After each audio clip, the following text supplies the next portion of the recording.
Hello, everyone. Welcome to this full moon meditation meeting celebrating this festival of Scorpio. The exact time of the full moon occurs tomorrow afternoon at 4:24 p.m.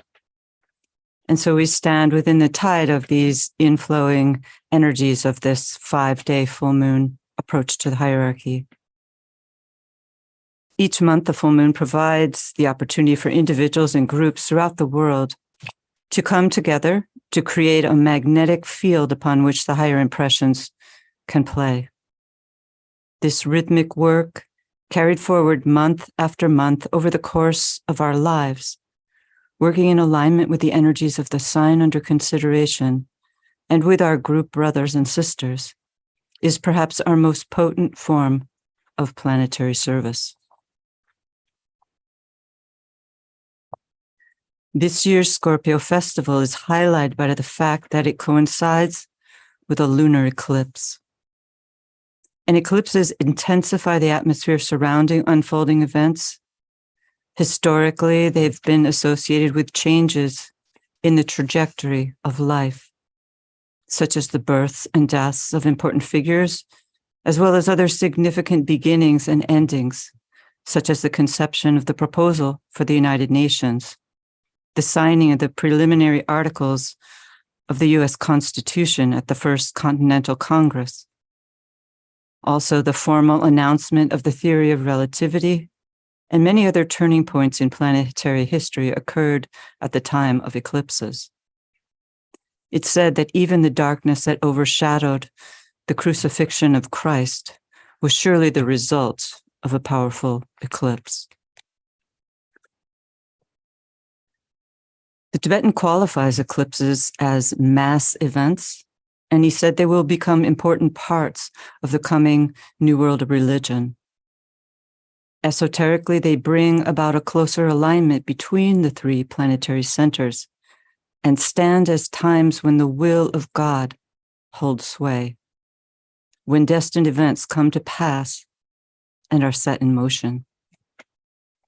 The will, being impersonal, stimulates both the light and the dark, the higher aspects of human nature manifesting as the will to good, but also stimulating the material aspect.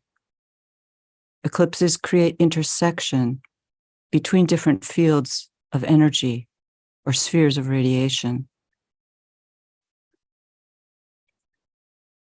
They foster an influx of energy that can be shed abroad, bringing light to seemingly intractable problems, therefore affecting the divine circulatory flow of energies.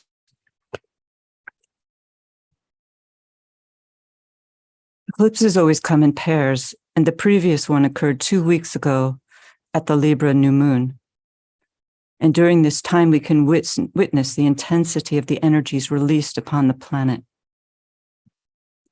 The dramatic escalation in global tensions finds humanity caught in the crosshairs of unfolding events and increasing divisions. Ancient animosities are being brought to the surface, and situations that are fraught with danger are nonetheless also presenting humanity with opportunities. During such times, it is the responsibility of the new group of world servers to hold the point of tension between the extremes so that steps can be taken towards solutions to these long festering wounds. In the midst of chaos, there is always opportunity. And it is to this group of world mediators, the new group of world servers, that the spiritual hierarchy of the planet looks for aid in bringing order out of chaos and leading humanity from darkness to light. Let's now take a brief moment of silence, recognizing the importance of the energies being focalized at this time, standing with all the many individuals and groups working together with us at this full moon, and sound together the mantra of the holy ones. And as we do, let's establish an alignment between the golden path which leads to the clear pool, and then extending the alignment to the temple of retreat. And because of the intensity of the present situation, we'll call upon the Lords of Liberation.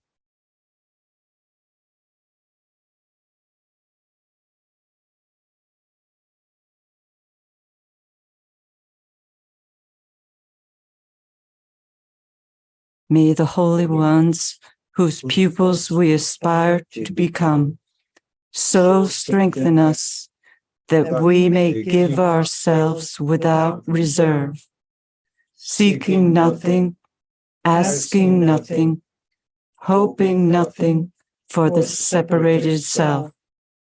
May we be content to be in the light or in the dark, to be active or passive, to work or to wait, to speak or to be silent, to take praise or reproach, to feel sorrow or joy.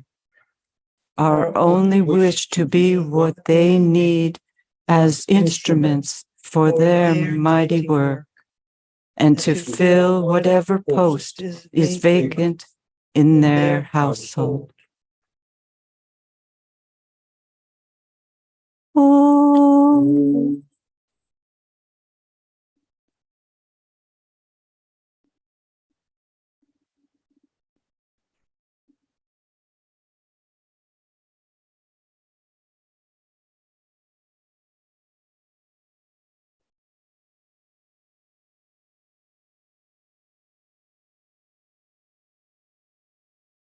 As the eclipse cycle at this time falls under the combined influence of Libra and Scorpio, we're provided with a pair of energies that stimulate forward movement in alignment with the plan. For Libra establishes the point of tension for the energy of the soul to be drawn forth, and Scorpio provides the indomitable will and strength to carry forward the achieved tension and bring it into the battle of life. This combination engenders lines of relationship between humanity and the new group of world servers. For it's said that the masses of humanity fall under the conditioning influence of the scales of Libra, while the discipleship group is conditioned by Scorpio. The new group therefore holds upon its shoulders the demand to shift the energy of the masses towards the light.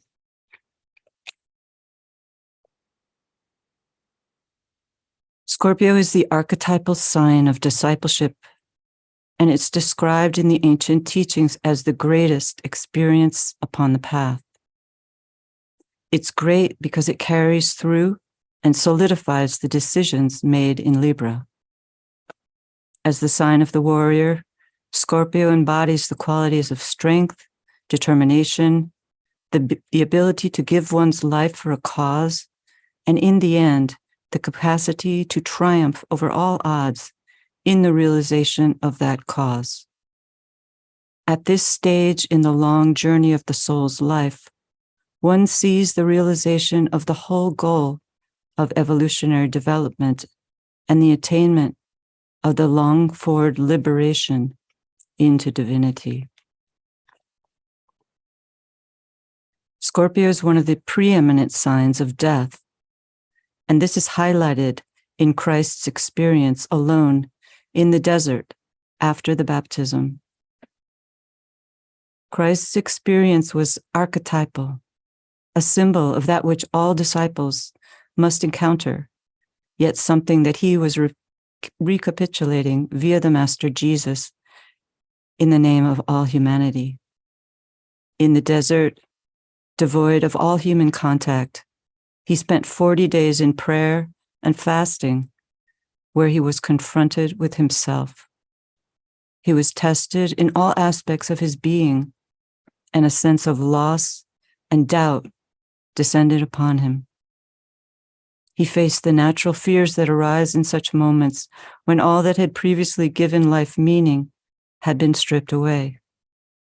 He asked himself if all that he had experienced was merely a delusion and his realizations false. He was confronted with the dweller aspect of himself, the dweller being the accumulated shortcomings accrued over many, many lives.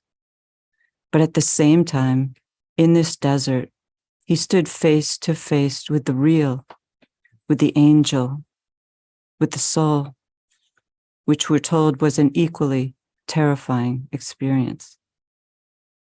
And from all this, he emerged from the desert, having proved to himself the veracity of the soul's reality. He conquered fear and killed doubt.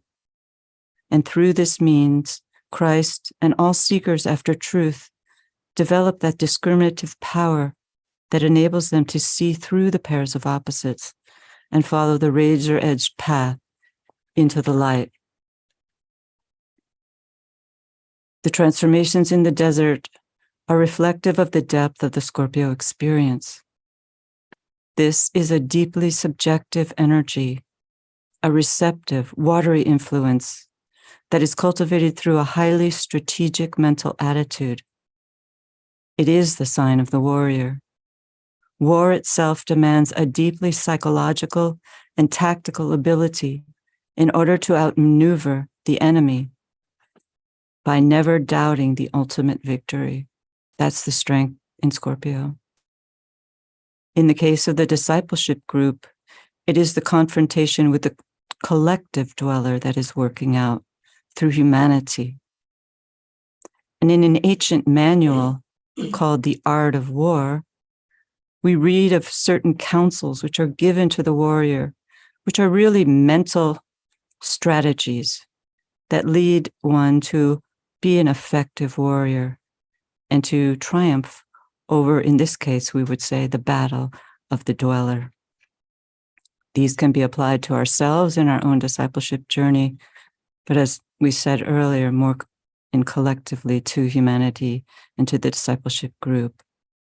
So in The Art of War, we read, if ignorant both of your enemy and yourself, you're certain to be in peril. Went on to say, he who is prudent and lies in wait for an enemy who is not, will be victorious. And finally, what the ancients called a clever fighter is one who not only wins, but excels in winning with ease. The skillful warrior succeeds because he has perfected those attitudes of mind which refuse to succumb to fear, recognizing that fear is an illusion. This quality is embodied in the Sanskrit term shraddha, which is defined as utter fearlessness that casts out doubt. The warrior not only frees himself and inspires others to do the same, but he dedicates this fearlessness, this liberation, to the freeing of imprisoned humanity. This warrior arrives at the realization that he is divinely protected and consequently invincible. Too often, however, men and women of goodwill fail to recognize the need for the warrior's skillfulness, and yet it is precisely this quality demanded of the group, particularly at times such as these. For humanity remains caught between conflicting forces, captive to the endless cycles of wars and hatreds, which has successfully turned individuals, groups, and nations against each other, weakening humanity and deflecting energies away from essentials and into non-essentials. Humanity, therefore, has been unskillful. At the close of the Second World War, there was much success in driving back the materialistic forces, and much forward movement was realized. Yet over the past decades, forces have conspired to interfere and interrupt the divine circulatory flow of energies. Humanity has been captured by forces that manipulate and distort, and as a result, they have opened wider the door where evil dwells, unleashing forces with which humanity was never intended and is ill-equipped to deal. And at the same time that humanity is dealing with these ancient and entrenched forces, we're also being subjected to many new and powerful incoming energies, which are also difficult to handle. These energies have resulted in conditions such as overstimulation, psychic sensitivities, ill health, and mental and emotional imbalances. But at the same time, these incoming energies of the new age, the new ray and planetary influences have vastly expanded human consciousness, opening us to so many things to which we were previously closed. So amidst these whirling forces, the group is charged with finding its way and standing steady. This steadiness is needed in order to keep the link between the inner and outer worlds open and the plan progressing. The present challenges could be viewed as the last vestiges of the forces and energies unleashed during the World War and the death knell which that conflagration was intended to give to the forces of materialism.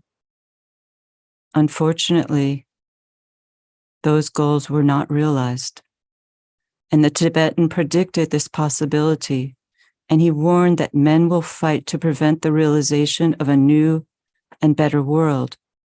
He said the vested interests, the big cartels, trusts, and monopolies that controlled the past few decades preceding this world war will mobilize their resources and fight to the death to prevent the extinction of their source of income. They will not permit, if they can help it, the passing of control into the hands of the masses, to whom it rightly belongs. The selfish interests among the big stockholders, the banking firms, and the wealthy organized churches, he said, will oppose all change, except insofar as it will benefit them and bring more financial gain to their coffers.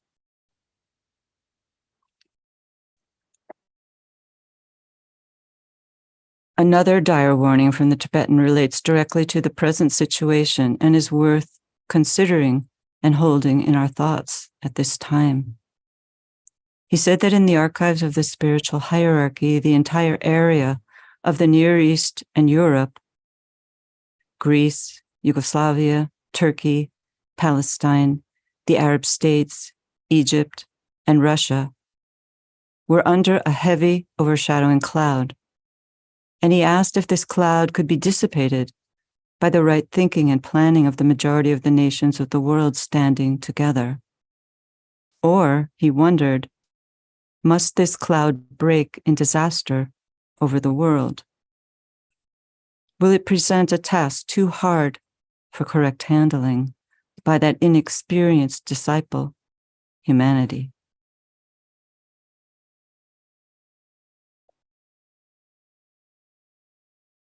But we do know that all challenges present corresponding opportunities. The dark, overshadowing cloud hovering over the midpoint of the world can be counteracted by the new group as it aligns with the forces of light. The group is challenged to establish the requisite tension that will allow it to draw upon another cloud, the rain cloud of knowable things, which contains the resources of all the many ashramic groups and which can precipitate the energies needed through which solutions can be found. The Tibetan wrote that this rain cloud is hovering, heavy with portents and knowledge, over a world today in process of reorganization and regeneration. He said the masters are seeking to hasten in their disciples this recognition of that which is imminent, so that they can be the intelligent agents whereby the needed precipitation can be brought about.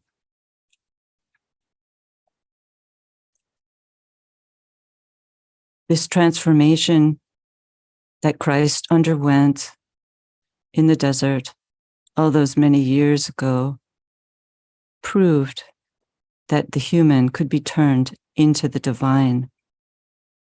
And this has also been testified to by all the lives of the saints and rishis from all the many different religions and spiritual traditions throughout time.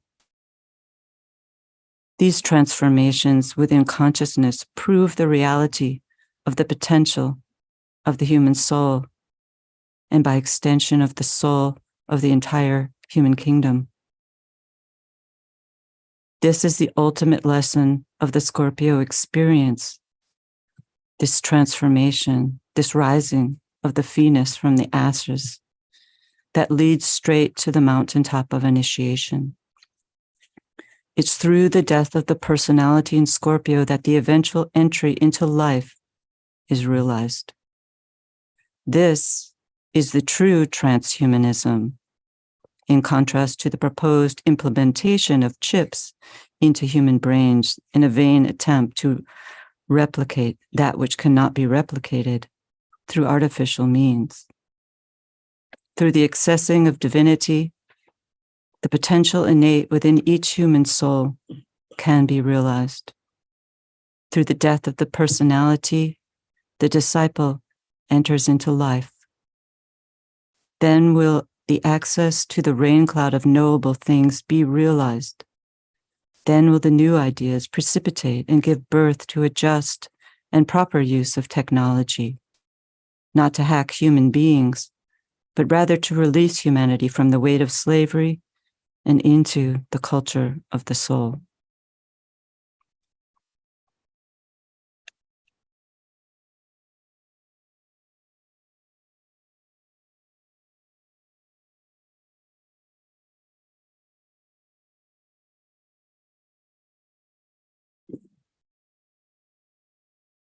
So now let's work together with the full moon approach to the hierarchy. In the keynote of this work, he who faces the light and stands within its radiance is blinded to the issues of the world of men. He passes on the lighted way to the great center of absorption. But he who feels the urge to pass that way, yet loves his brother on the darkened path, revolves upon the pedestal of light and turns the other way. He faces towards the dark, and then the 7 points of light within himself transmit the outward streaming light, and lo, the face of those upon the darkened way receives that light. For them the way is not so dark. Behind the warriors, twixt the light and dark, blazes the light of hierarchy.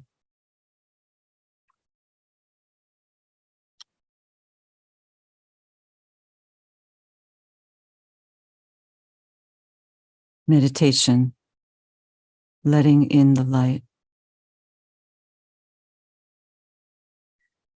We come together in group fusion. We affirm the fact of group fusion and integration within the heart center of the new group of world servers, mediating between hierarchy and humanity.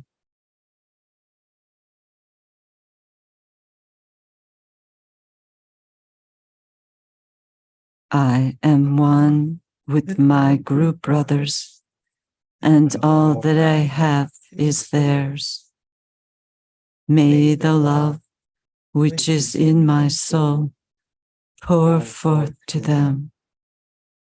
May the strength which is in me lift and aid them. May the thoughts which my soul creates reach and encourage them.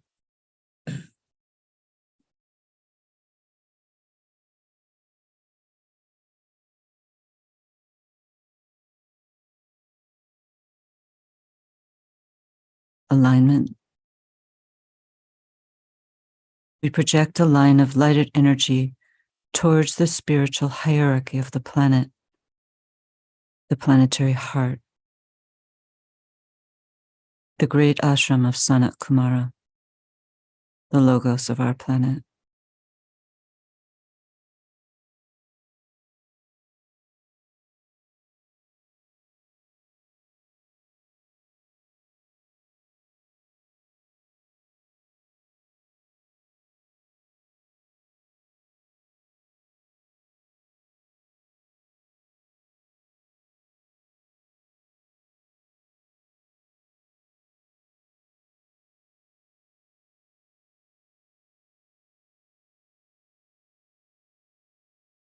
And we stand within the heart center of that hierarchy, in the heart of the Christ, the heart of love.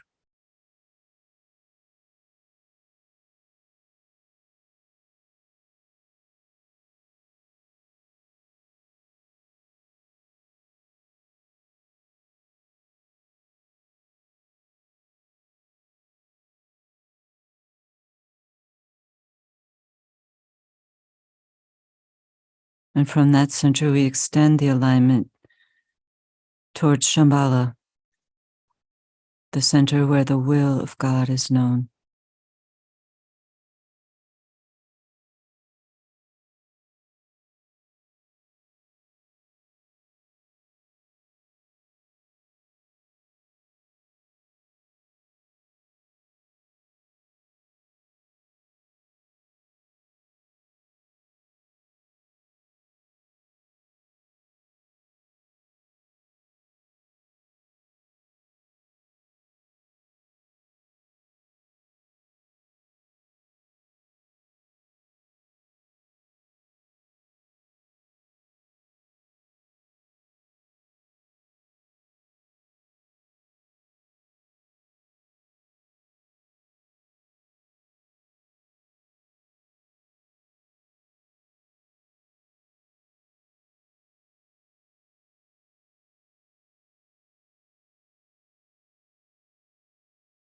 The higher interlude. Hold the contemplative mind open to the extraplanetary energy streaming into Shambhala, radiated through hierarchy. Using the creative imagination, endeavor to see the three planetary centers, Shambhala, hierarchy, and humanity, gradually coming into alignment and interplay.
meditation, we reflect on this seed thought for Scorpio. Warrior I am, and from the battle I emerge triumphant.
Precipitation.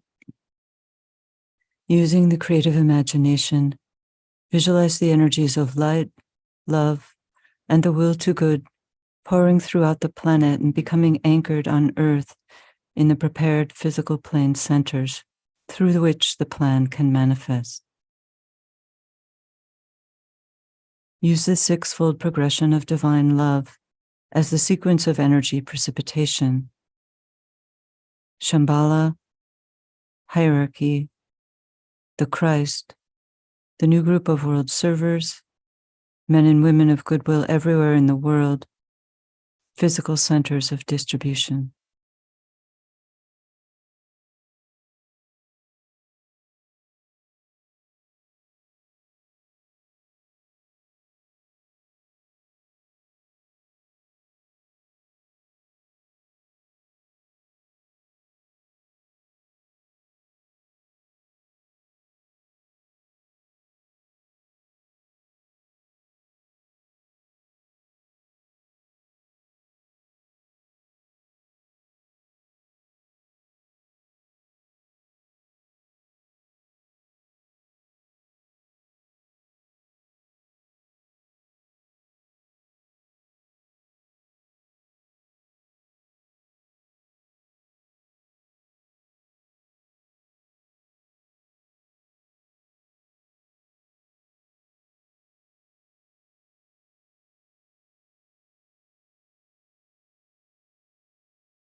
or interlude.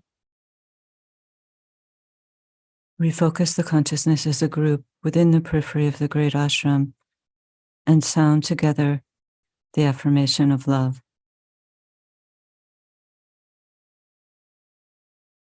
In the center of all love, I stand. From that center, I, the soul, will outward move. From that center, I, the one who serves, will work. May the love of the divine self be shed abroad in my heart, through my group, and throughout the world.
Distribution. As the great invocation is sounded, visualize the outpouring of light, love, and power from the spiritual hierarchy through the 5 planetary inlets: London, Darjeeling, New York, Geneva, Tokyo, irradiating the consciousness of the whole human race. From the point of light within the mind of God, let light stream forth into the minds of men. Let light descend on earth. From the point of love within the heart of God, let love stream forth into the hearts of men. May Christ return to earth. From the center where the will of God is known, let purpose guide the little wills of men, the purpose which the masters know and serve. From the center, which we call the race of men, let the plan of love and light work out, and may it seal the door where evil dwells. Let light and love and power restore the plan on earth. Om.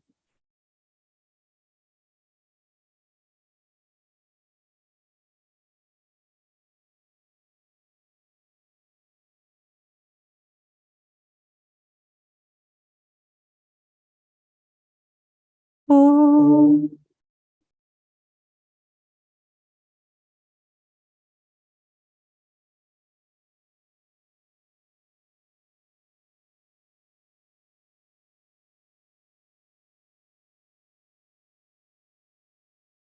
Om.